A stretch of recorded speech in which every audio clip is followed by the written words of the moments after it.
You're wasting your life with those silly designs, my mother spat, tossing my portfolio across the dining room table.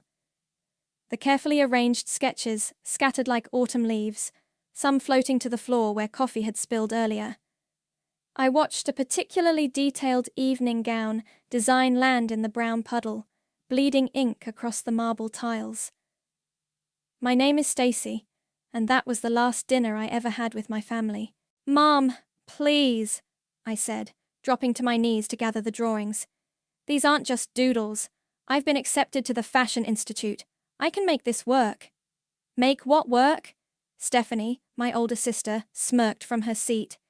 Playing dress-up while the rest of us live in reality? She waved her Yale Law acceptance letter like a victory flag. Dad cleared his throat, straightening his tie the way he always did before delivering bad news to his employees. Stacy, we've made a decision. The house is being remortgaged to cover Stephanie's law school tuition. There's nothing left for whatever this is. He gestured vaguely at my ruined portfolio. Nothing left? I echoed, my voice hollow. You're spending $300,000 on her degree, but you won't even consider helping me with a $30,000 program, because her degree will lead to a real career. Mom slammed her hand on the table, making the china rattle. Look at yourself, 22 years old and still playing with colored pencils. When I was your age, you were already married to Dad and planning the perfect family, I finished. Yeah, I know. Except I'm not you, Mom. I don't want to be you. The silence that followed was deafening. Get out! Mom's voice was ice. If you're so determined to throw your life away, do it somewhere else. We won't fund this delusion. Stephanie's triumphant smile made my stomach turn. Don't worry, sis. When I'm a successful attorney, maybe I'll hire you to design my courtroom outfits. I stood up slowly, clutching my damaged sketches. You know what? Keep the money. Keep your perfect little family dynamic. I'll make it on my own. With what? Dad scoffed. Your bank account has maybe $200 in it. You have no skills, no connections. I have talent, I cut him off, and determination. Sometimes that's enough. Mom laughed, that cruel, tinkling sound I'd grown to hate. Talent? Sweetheart, I've seen better designs in department store catalogs. You're not special. You're just stubborn. I ran upstairs to my room, throwing essentials into a suitcase. Clothes, my laptop, and my most precious possession. A vintage sewing machine I'd bought with 2 years of babysitting money. The rest of my supplies would have to stay behind. When I came back down, Stephanie was popping champagne with our parents. To Yale! She exclaimed, not even looking my way. To reality checks, Mom added, raising her glass. I walked out without saying goodbye, dragging my suitcase behind me. The late summer air was thick with humidity, and somewhere in the distance, thunder rolled. Perfect weather for a dramatic exit, I thought bitterly. At the end of the driveway, I stopped at the garbage bins. My portfolio was beyond saving, coffee-stained and torn. With trembling hands, I dropped it into the trash, watching years of work disappear into the darkness. Excuse me, a voice said behind me. Are those fashion sketches? I turned to find a woman in her 50s, elegant in a crisp white blazer, peering into the bin. She reached in and pulled out one of my designs, a red cocktail dress with an asymmetrical neckline. They're nothing, I said quickly, embarrassed. Just some silly drawings. She held the sketch up to the streetlight, examining it with intense focus. Silly? This is innovative. The structure, the flow. Who taught you? No one. I taught myself. She pulled out a business card, offering it with perfectly manicured fingers. I'm Margaret from the Fashion Forward Foundation. We fund promising new designers. Call me tomorrow. That is, if you're serious about turning these silly drawings into something real. I took the card, my hand shaking. Behind me, laughter erupted from the house, my family, celebrating their version of success without me. Thank you, I managed to say, but Margaret was already walking away, her heels clicking purposefully on the pavement.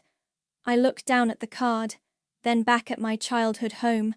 The porch light flickered once, twice, like the universe sending me a signal.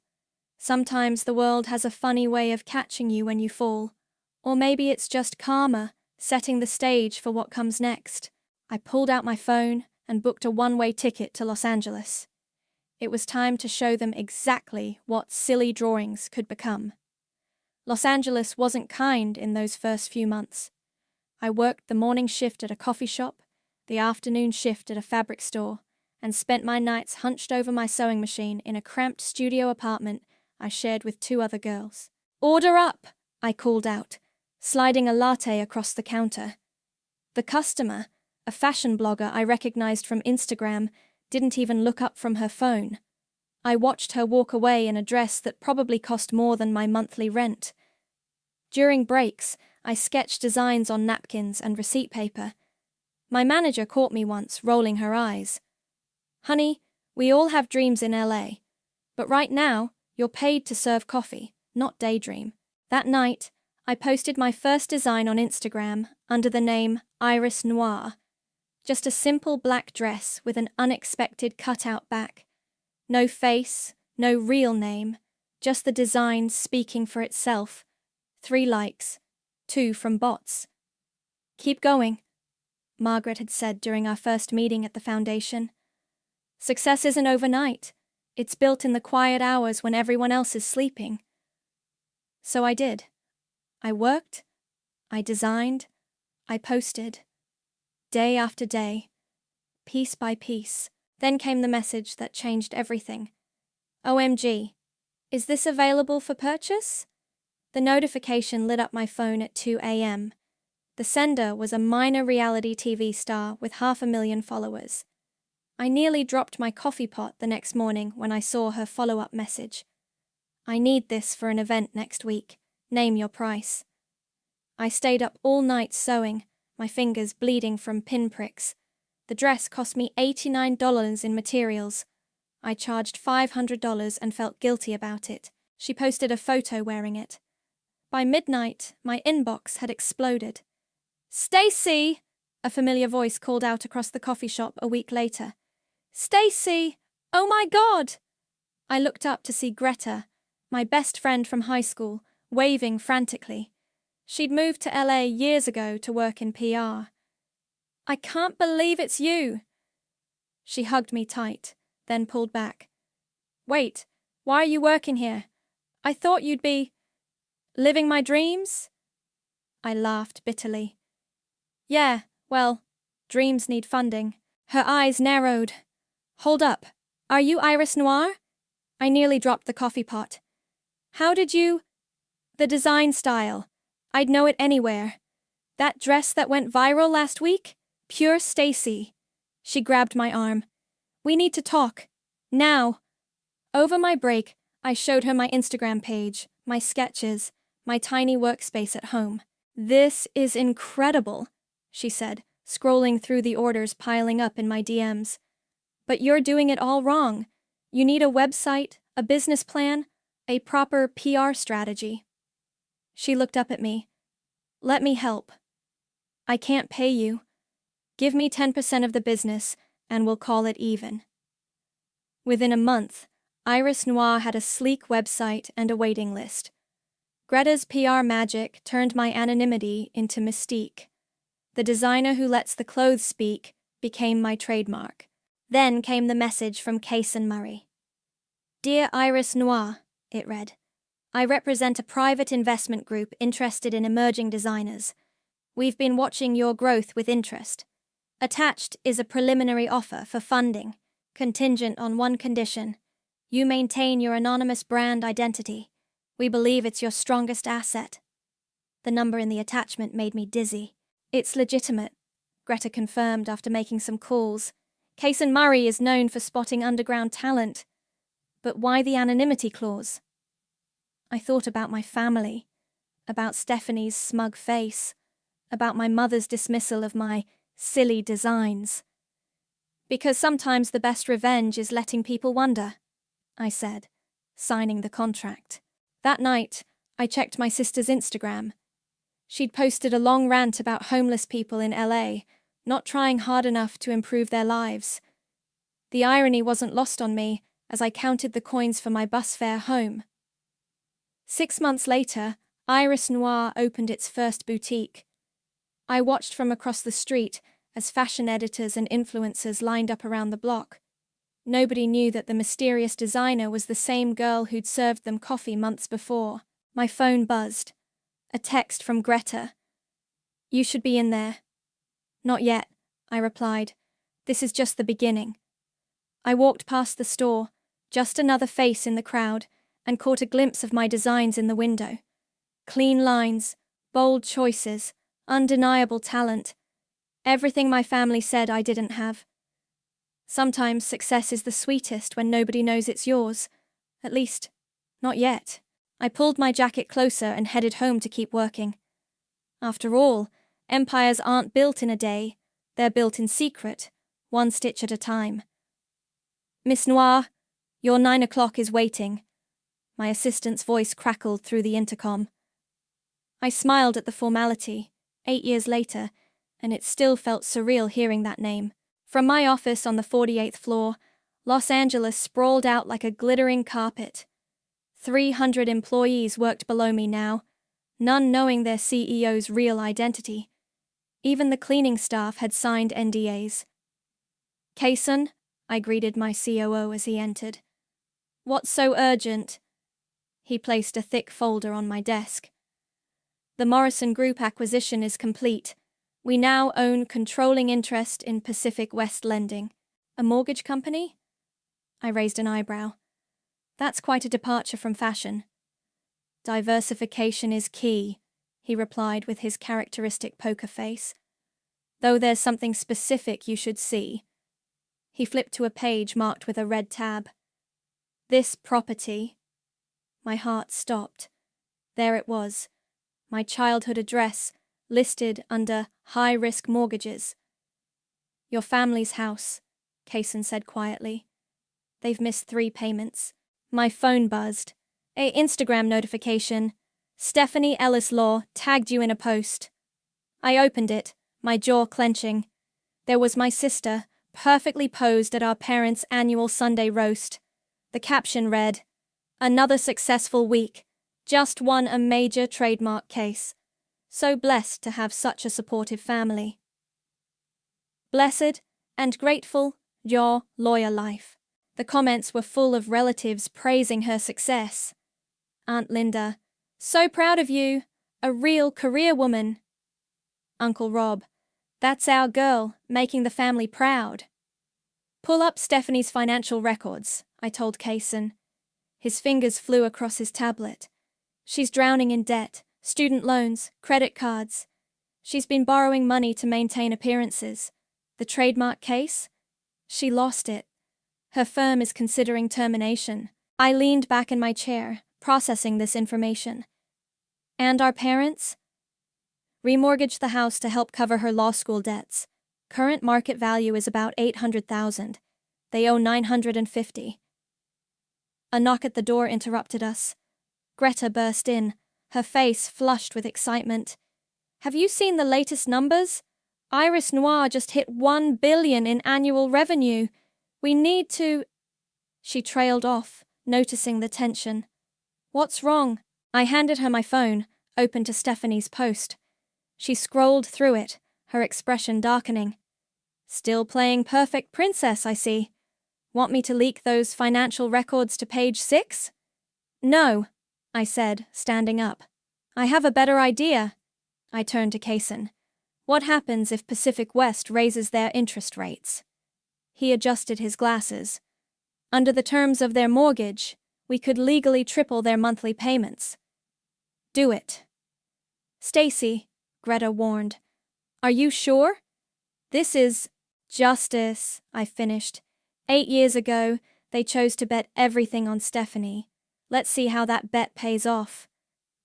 My phone buzzed again. A text from Serenity, my young intern.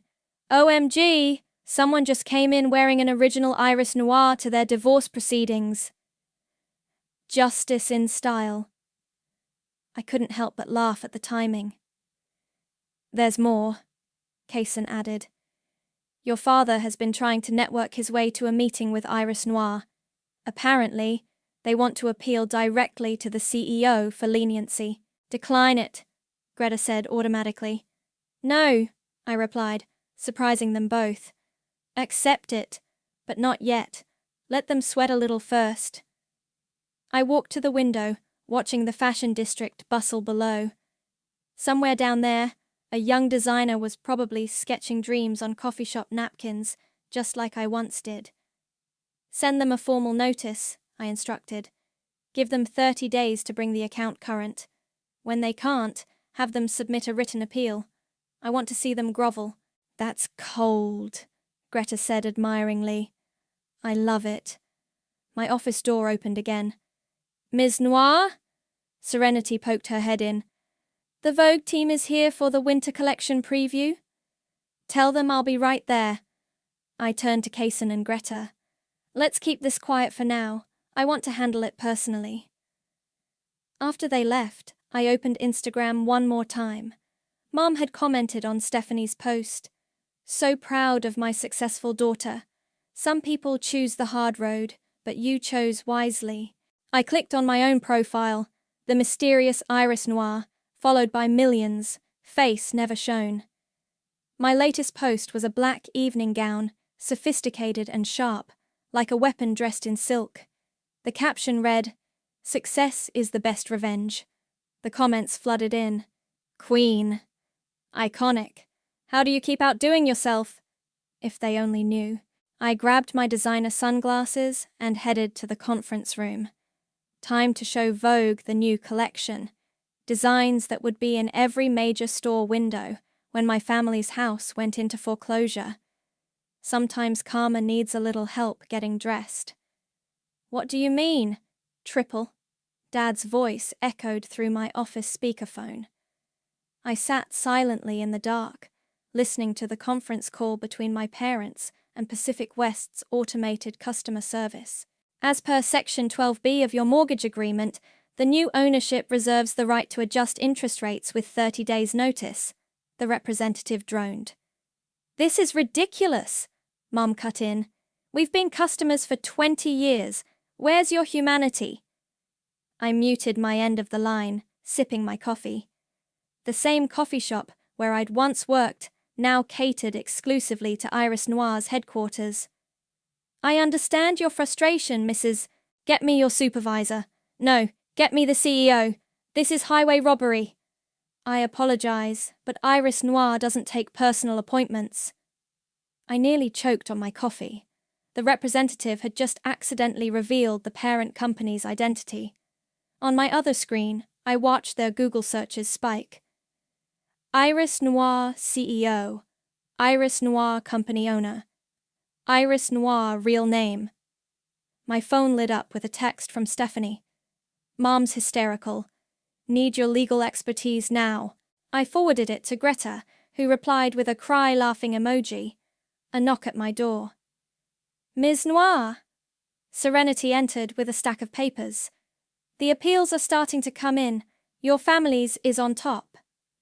I picked up the letter, written in my mother's perfect penmanship. Dear Ms. Noir, we are writing to appeal for mercy. Our daughter Stephanie, a promising young attorney, is facing some temporary setbacks. We've invested everything in her future. Surely, as a successful businesswoman, you understand the importance of supporting real career paths. The letter slipped from my fingers. Are you okay? Serenity asked, concerned. They still don't get it, I whispered. After all these years, they still think... I stopped myself. Thank you, Serenity.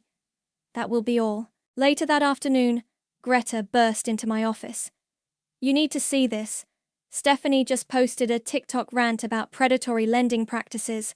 She's trying to rally support against Iris Noir. I watched the video. My sister, makeup perfect despite her distressed appearance, calling for a boycott of our brand. The irony was delicious. "She's got 200 views," Greta snorted. "We get that many sales every minute." My office phone buzzed. "Ms. Noir? There's a Mr. Stanley on line 1. He says he's an old friend of Judge Morrison." Dad, pulling strings. Always the businessman. "Put him through." I deepened my voice slightly, the way I did for all business calls. "This is Iris Noir. Ms. Noir, thank you for taking my call." Dad's voice was all smooth professionalism. "I believe we have a mutual friend in Judge Morrison." "The judge mentioned you." I lied. "Something about a desperate situation." He cleared his throat. "My family's in trouble. This interest rate increase, it would destroy us. We're good people, Ms. Noir. We've worked hard, made sacrifices." Sacrifices? I couldn't help myself. Like choosing one child's future over another's? Silence. I don't understand. Just curious. Do you have other children besides the lawyer?" "That's rather personal," he stammered. "But yes, we had another daughter. She chose a different path." "And how did that work out?" "She disappeared. Probably homeless in LA somewhere, chasing pipe dreams about fashion." He laughed nervously. "But about our mortgage—" "Mr. Stanley," I cut in, my voice ice cold. "I'll tell you what. I'll meet with you and your family. Next Thursday, 2 p.m. My office." "Thank you. Thank you so much. Don't thank me yet." I hung up. Greta, who'd been listening, whistled low. "That was twisted. I love it. Get me our best makeup artist," I told her. "The one who does transformations for movies. For Thursday's meeting, I want to be unrecognizable." "Already on it. But Stacy," she sat down across from me. "Are you ready for this? To face them?" I pulled up Stephanie's TikTok again. In the background of her video, I could see my old room, converted into a home gym. All traces of my existence erased. "They erased me once," I said quietly. "Now I get to return the favor." My phone pinged with a news alert. Iris Noir's holiday collection sells out in minutes. Mystery designer's empire continues to grow. Below, it was another alert. Pacific West Lending announces aggressive new collection policies. I closed both notifications and pulled up the family photo from Sunday roast. They looked so smug, so certain of their choices. In 1 week, I'd be sitting across from them in this very office. "Send the official meeting confirmation," I told Greta. "And make sure the conference room temperature is set to 65 degrees. That's oddly specific." I smiled. Mom always said cold rooms make people uncomfortable, and uncomfortable people make mistakes. Like underestimating their daughter. "Hold still," the makeup artist muttered, adding another layer of contouring to my face. "When I'm done, your own mother won't recognize you." "That's the point," I said, watching my reflection transform. The woman in the mirror looked a decade older, sharper, with high cheekbones and calculating eyes. A stranger wearing my skin.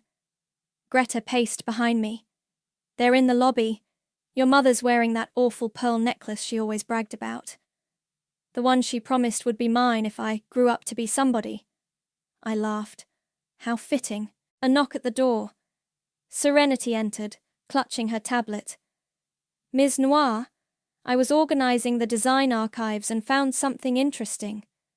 She held up a familiar sketch.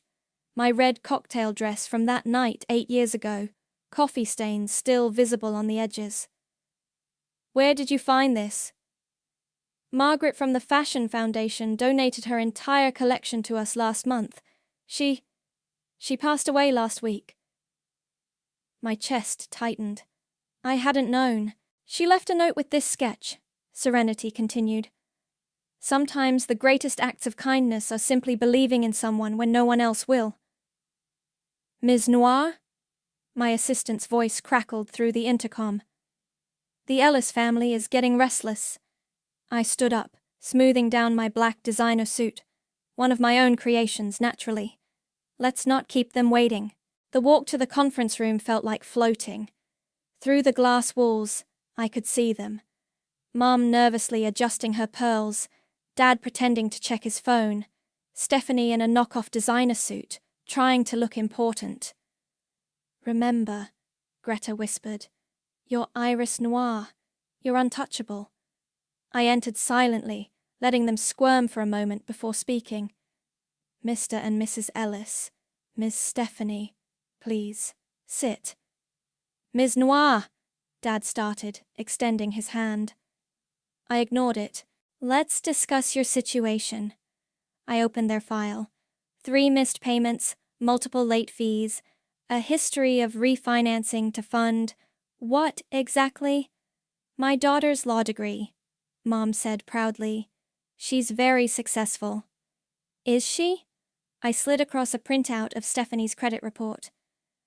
Because according to this, she's about to be terminated from her firm. Something about losing major cases? Stephanie's face went white. How did you... I make it my business to know everything about people who owe me money. I turned to another page. Including the fact that you've been lying to your parents about your income while borrowing money from them. Now see here, Dad bristled. Our family matters are private. Nothing is private when you're in debt, Mr. Ellis. Tell me, was it worth it? Betting everything on one child? Mom's eyes narrowed. What do you mean? I understand you had another daughter? The one you cut off for pursuing fashion design? That's not... We didn't... Mom stuttered. Stacy made her choice.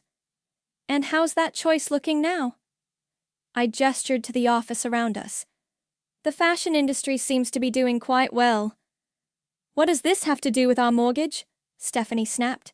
I pressed a button, and the walls lit up with digital displays. Sales figures, revenue charts, global market presence, all showing Iris Noir's meteoric rise. Everything, I said softly, because choices have consequences. You chose to believe in law degrees over creativity, in status over talent, and now you're at the mercy of someone who built an empire out of silly designs. The color drained from Mum's face. What did you say? Your appeal is denied, I continued, standing. You have 30 days to bring the account current, or foreclosure proceedings will begin. Please, Dad begged. We can work something out. Maybe if we could speak to Stacy, get her to help. Stacy? I laughed coldly. The homeless failure chasing pipe dreams in LA? Why would she help you? Because she's family, Mom whispered, but her voice wavered. Family? I pressed a final button. The screens filled with their social media posts from the past 8 years. Every dismissive comment about artists, every boast about Stephanie, every family photo where my absence wasn't even noticed. You don't get to play the family card now, I said, walking to the door. Meeting's over. Wait, Stephanie called out. Do I know you from somewhere? I paused, hand on the doorknob. For a moment, I considered revealing everything, but looking at their desperate faces, I realized something. The anticipation of karma is sometimes sweeter than its delivery. No, I said finally, but you will. I left them sitting there, surrounded by evidence of their mistakes, and walked back to my office where Greta waited. Well, she asked, tell Kaysen to start the foreclosure paperwork. I looked out at the LA skyline. And call my stylist. For the next meeting, I want them to see exactly who they threw away. Sometimes the best revenge is served in installments. The foreclosure notice arrived on a Tuesday. I watched through the security feed as a courier delivered it to my childhood home. Mom's hand shook as she signed for it. They're here, Greta announced, exactly 1 week later. And Stephanie's wearing one of our dresses. A knockoff, obviously. How fitting. I stood before the mirror, examining my transformation. This time there was no heavy makeup, no aging contours. Just me, but elevated, polished, powerful. The real Stacy, the one they never thought I could become. Are you sure about this? Greta squeezed my hand. I've never been more sure of anything. The conference room was colder today, just as I'd ordered. Mum clutched her pearls, shivering slightly. Dad's suit looked wrinkled. He'd probably slept in his car again, based on the security reports. Stephanie paced nervously, her fake designer heels clicking on the marble floor. Please sit, I said, entering the room. My voice was my own this time, no affected accent or deeper tone. Mom frowned, tilting her head. Recognition flickered in her eyes, but confusion won out. It had been 8 years, after all. Ms. Noir, please, Dad began, his voice breaking. We've exhausted every option. We've called every bank, every friend. Even Stacy, Stephanie interrupted. We tried finding her, but she's just gone. Gone, I raised an eyebrow. Or just not looking to help the people who threw her away. We didn't throw her away, Mom protested. We were trying to protect her from wasting her life on silly designs, I finished, watching their faces freeze. Tell me, how much is that dress you're wearing worth, Stephanie? She glanced down at her knockoff. It's an Iris Noir original. No, I said softly. It's a cheap copy of my spring collection. The real one costs $12,000. I should know. I designed it. The silence was deafening. What? Mom's voice was barely a whisper. What did you say? I stood, walking to the window. You know, I used to sketch designs in this very spot. Back when I was serving coffee downstairs. Before Iris Noir existed. Before I built this tower. Before I bought the company that holds your mortgage. No, Dad breathed. It's not possible. I turned back to face them. Still think I should have gone to law school, Mother? Stephanie stumbled backward, knocking over her chair. Stacy? In the flesh. I smiled, not warmly. Though I go by Ms. Noir in this building. Mom's pearls clattered against the table as her hand flew to her throat. But you were nothing. You had nothing. I had talent and determination. Remember? The 2 things you said would never be enough? Dad stood up, his businessman facade cracking. Sweetheart, if we'd known what? I cut him off. That I'd succeed. That's the problem, Dad. You never thought I could. You bet everything on the wrong daughter. Is that what this is about? Stephanie found her voice. Revenge? You're going to make our parents homeless because you're bitter? Bitter, I laughed. I'm worth billions. I have stores in 30 countries. My designs are worn by queens and presidents. I'm not bitter, Stephanie. I'm triumphant. I pressed a button, and the screens lit up with headlines.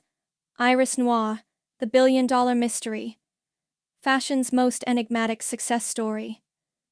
The designer who conquered the world. This building? I continued. I own it. That law firm you're about to be fired from? I'm their biggest client. That house you're about to lose? I could buy it 1,000 times over with what I make in a month. Then help us, Mom pleaded. We're family. Family? I picked up her foreclosure notice. Like when you turned my room into a gym before I'd even left the driveway? Or when you celebrated Stephanie's graduations while telling everyone I was probably dead in a ditch? Tears streaked Mom's makeup. We were wrong. We see that now. No, I said quietly. You're not sorry you were wrong. You're sorry I succeeded. There's a difference. What do you want? Dad asked. Money? Public apology? I want you to feel what I felt. To know what it's like to have everything you built crumble because someone decided your dreams weren't worth believing in. I walked to the door, then paused. You have 24 hours to vacate the property. Consider this your official notice. Stacy, please, Mom called out. I turned one last time. It's Ms. Noir. Stacy was the daughter you threw away. I'm the woman who rose from those ashes. The door closed behind me with a satisfying click, leaving them in the cold room with nothing but the weight of their choices. And outside, the Los Angeles sun shone brilliantly on the Iris Noir logo, 48 stories high. I made it halfway to my office before the clicking of heels behind me grew louder. You vindictive bitch! Stephanie's voice echoed through the hallway. Security moved to intercept her, but I held up my hand. Let her through. She stormed into my office, mascara streaking down her face. You orchestrated all of this. You bought that loan company just to destroy us. Funny how karma works, isn't it? I settled behind my desk. Almost as funny as your fake designer dress. I lost everything because of you. No, I corrected her. You lost everything because you couldn't admit failure. How many cases did you actually win this year, Stephanie? 2? 3? The door burst open again. Mom and Dad rushed in, security guards trailing helplessly behind them. Enough! Dad shouted. You've made your point, Stacy. You're successful. You won. Now stop this madness. I pressed the intercom. Greta, bring in the file. Moments later, Greta entered with a thick manila envelope.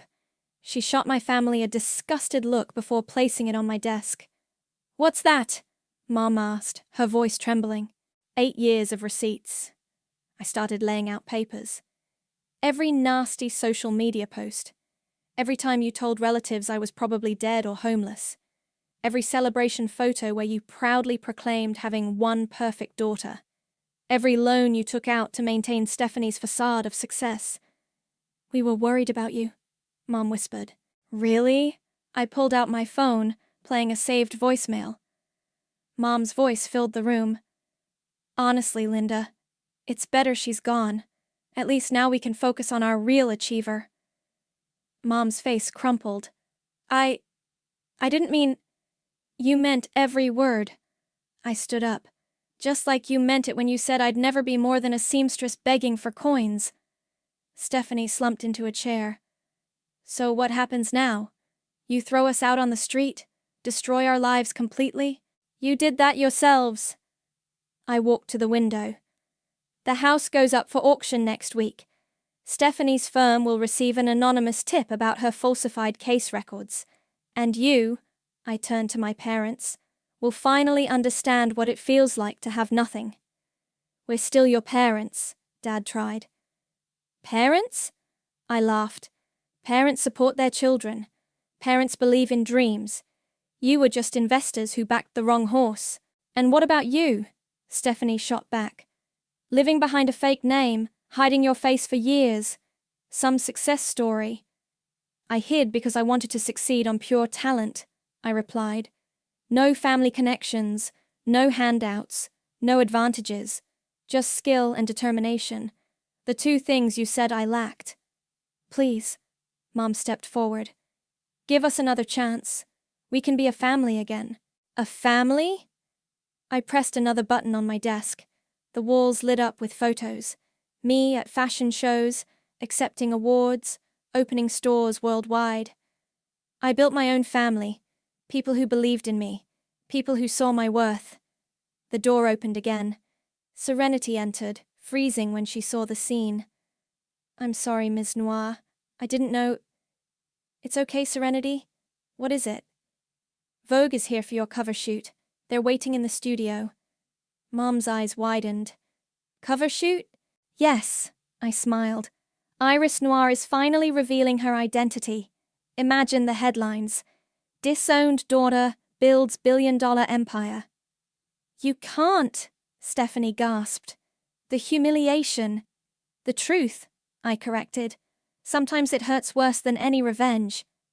I gathered my things, heading for the door. Security will escort you out. Don't bother trying to contact me again. As far as I'm concerned, You stopped being my family the day you chose status over love. Stacy! Dad called out, his voice breaking. How could you do this to us? I paused at the doorway, thinking of that night 8 years ago, of coffee-stained sketches and broken dreams. I learned from the best, Dad. You taught me exactly how to throw away family. The door closed behind me, but not before I heard Mom's sobs. Greta fell into step beside me. The Vogue team is ready, she said. Are you sure about going public? I thought about the young designers out there, the dreamers being told their passions were worthless.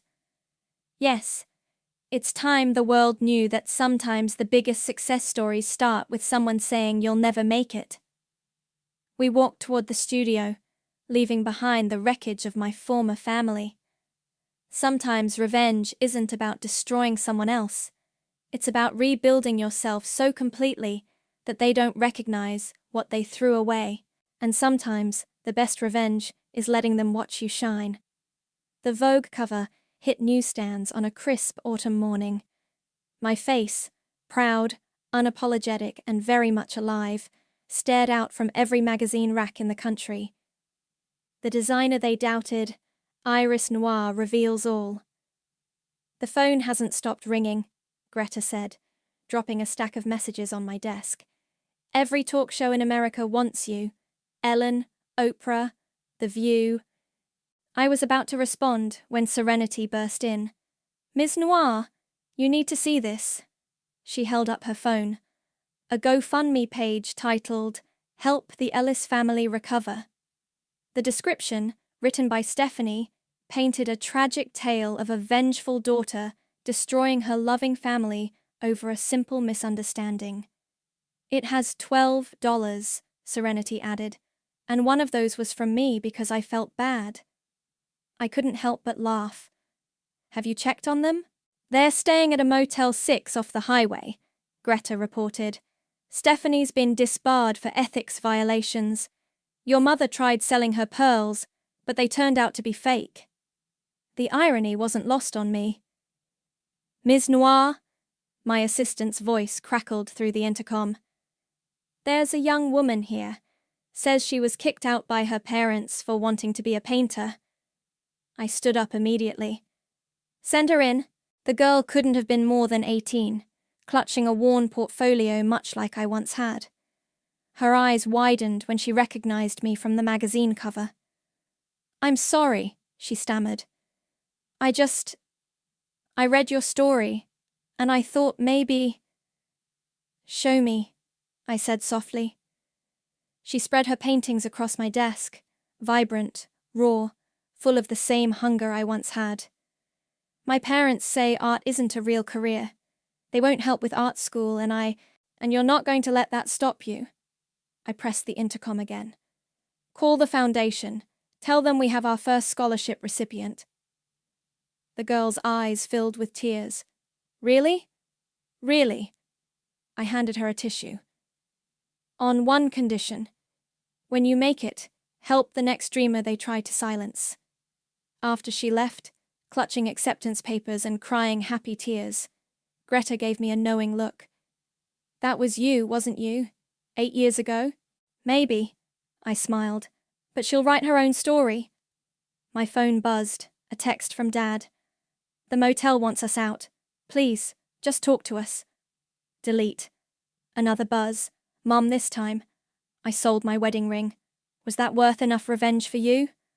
Delete. Stephanie. I hope you're happy. You destroyed everything. I started to delete this one too, but instead, I typed back. No, Stephanie. I built everything. You destroyed yourselves. Block. The auction is tomorrow, Greta reminded me. Are you going? I looked out at the city, at the billboards bearing my designs, at the stores with my name. No, but I want you to buy the house. What? Why? Because I'm turning it into a design school, for kids whose families don't believe in them. I handed her the paperwork. The Iris Noir Foundation for Creative Dreams. That's... Greta wiped her eyes. That's perfect. A knock at the door. Kaysen entered with a small package. This was left at reception. It's been scanned. It's safe. Inside was a coffee-stained sketch, my original red cocktail dress design, and a note from Margaret's estate. She kept this all these years. Said it reminded her that sometimes the greatest designs come from broken dreams. I pinned the sketch on my wall, right next to the Vogue cover. Miss Noir? Serenity poked her head in.